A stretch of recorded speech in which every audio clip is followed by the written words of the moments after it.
বিজেপির পৃষ্ঠপোষকতায় অসমে অবাধে চলছে গরুর সিন্ডিকেট। গোশালা থেকে রহস্যজনকভাবে উধাও হচ্ছে উদ্ধার হওয়া গরু।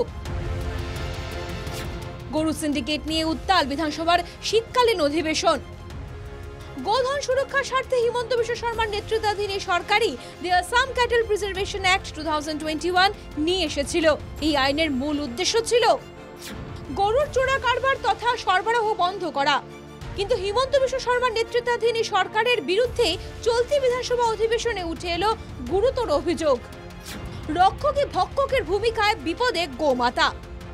সিপিআইএম বিধায়ক মনোরঞ্জন তালুকদারের অভিযোগ, শ্রীরামপুর থেকে আমিনগাঁও অবাধে চলছে সিন্ডিকেট রাজ। গরু সিন্ডিকেটে জড়িত একাধিক পুলিশ, শাসক দলের নেতা। শাসক দল বিজেপির পৃষ্ঠপোষকতায় চলছে গরুর সিন্ডিকেট। শ্রীরামপুর গেটৰ পৰা একেবাৰে আমিনগাঁওলৈকে যিসকল এছপি আছে, থানাৰ অচি আছে আৰু পলিটিকেল পেট্ৰনাইজ নহ'লে, এই ধৰণে এইবিলাক ইনভলভ নহ'লে, পলিটিকেল পেট্ৰনাইজৰ কথা মই কৈছিলোঁ, ৰাইজৰ মাজতো বিয়পি আছে কিছু মানুহ ইনভলভ এই গৰু চোৰাং কাৰবাৰ, যাক গৌমাতা বুলি কয়। এটা পৰ্যন্ত হৈছে এই পেট্ৰনাইজেশ্যন চলি আছে নেকি, বা পুলিচক বিৰাট প্ৰশংসা কৰিছে আমাৰ পৰিষদীয় মন্ত্ৰী, কিন্তু পুলিচৰ নিষ্ক্ৰিয়তাৰ কাৰণেতো গৰু চালান চলি থাকে। মই একেবাৰে নেশ্যনেল হাইৱেৰ কাষত থাকোঁ, ৰাতি 12টাৰ পিছত ট্ৰাকে ট্ৰাকে যদি গৰু গৈ থাকে, এইটো বন্ধ কেলি নকৰে। 16,000 ধৰিছে, কিন্তু কিমান হাজাৰ গৈছে। কিন্তু এই অভিযোগ নাশাত করেছেন মন্ত্রী চন্দ্রমোহন পাটোয়ারি। মই অধ্যক্ষতা কৰি সদনত দৃঢ়তাৰে কওঁ যে there is no patronize at all, আৰু এইখিনি কথা মই দৃঢ়তাৰে ক'লোঁ সদনত, একদম দৃঢ়তাৰে কৈছোঁ। মই যদি কোনো পেট্ৰনাইজ, পলিটিকেল পেট্ৰনাইজ নাই, যদি থাকিলৈ চৰকাৰে এনেকুৱা ধৰণৰ ব্যৱস্থা ল'ব নোৱাৰিলেহেঁতেন। আজি 4,000 4,500 মানুহ যে গ্ৰেপ্তাৰ কৰি দিছে, নকৰিলেহেঁতেন।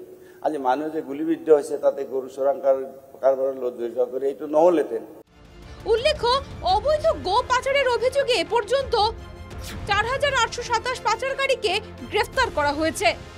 এখানেই শেষ নয়, সরকারি তথ্য অনুযায়ী বিভিন্ন জায়গা থেকে উদ্ধার হওয়া গরু রাজ্যের 23টি গোশালায় রাখা হয়েছে।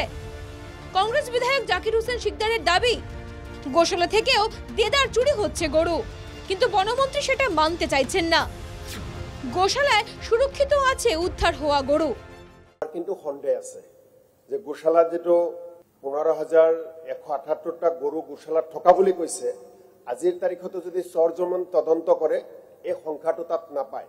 এইটো সদৰৰ ডকুমেণ্টছ যে ইমানটা গৰু গোশালাত আছে, এইটো মোৰ ব্যক্তিগত ডকুমেণ্টছ নহয়, এইটো সদনৰ ডকুমেণ্টছ হ'ল আজিৰ দিনটোত। This is a property of the house. গতিকে গভৰ্ণমেণ্টে প্ৰপাৰ্টি অফ দ্য হাউচ যেতিয়া হ'ব, তাততো ৰং ইনফরমেশন গভর্নমেন্টে নিদিয়ে। এই পরিস্থিতিতে জাকির হোসেনের এক বিশেষ প্রস্তাব, গোশালা পরিদর্শনের জন্য বিশেষ কমিটি গঠন করতে হবে বিধানসভাকে। গোশালা সম্পর্কত 2023 আৰু 24 বিত্তীয় বৰ্ষত 6টা গোশালাত 10 লাখ টকাও দিয়া হৈছে। গতিকে এই ক্ষেত্ৰত মাননীয় মন্ত্ৰী ডাঙৰীয়াৰ প্ৰতি আহ্বান জনাওঁ যে বিধানসভাৰ পৰা এটা প্ৰতিনিধি দল, অধ্যক্ষ ডাঙৰীয়া আপুনি গঠন কৰি দিয়া দল গোশালাসমূহত যাব লাগে, পৰ্যবেক্ষণ কৰিব লাগে, পৰ্যাপ্ত গৰু আছে নে নাই, যেটো সংখ্যাত তেওঁলোকে ৰিসিভ কৰিছিল এই মতে আছে নে নাই এটো চাব লাগে। আমার কিন্তু সন্দেহ আছে। প্রশ্নটা হলো, শাসক দলের পৃষ্ঠপোষকতায় যদি গরু সিন্ডিকেট চলে অবাধে, তাহলে বিশেষ আইন নিয়ে আসা হয়েছিল কেন? তাহলে কি শুধুমাত্র রাজনৈতিক উদ্দেশ্য চরিতার্থ করতেই এই আইন নিয়ে আসা হয়েছিল? এই মুহূর্তে এটাই লক্ষ টাকার প্রশ্ন। Bureau report, NKTV Bangla.